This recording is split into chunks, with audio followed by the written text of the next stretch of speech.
Bienvenue dans Marque-Page, en compagnie aujourd'hui de Michel Wintereg Nakanao. Bonjour Michel. Bonjour. Spécialiste du Japon, qui venait aujourd'hui avec un livre qui s'intitule Sayonara Gangsters de Genichiro Takahashi. Je l'ai bien dit? C'est pas si mal que ça.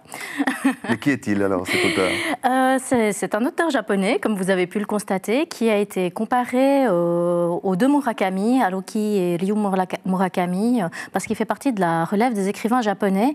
Et lui, il a commencé à écrire de manière un peu spéciale, parce que dans sa jeunesse, il faisait partie d'un mouvement étudiant contestataire qui l'a emmené en prison pendant 6 mois.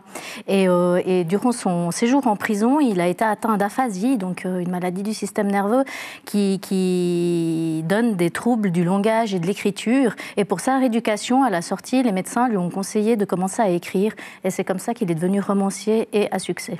Alors pourquoi un titre aussi particulier, Sayonara Gangsters? Alors, c'est un mélange de cultures, hein, vraiment Sayonara pour le Japon et Gangsters plutôt pour les États-Unis.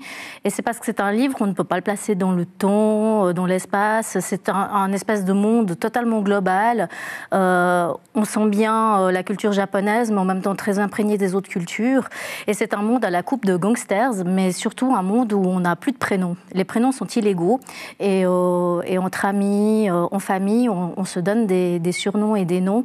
Et le héros de ce livre est surnommé Sayonara Gangsters par sa petite amie. Très bien, merci beaucoup Michel. Je vais quand même utiliser le prénom.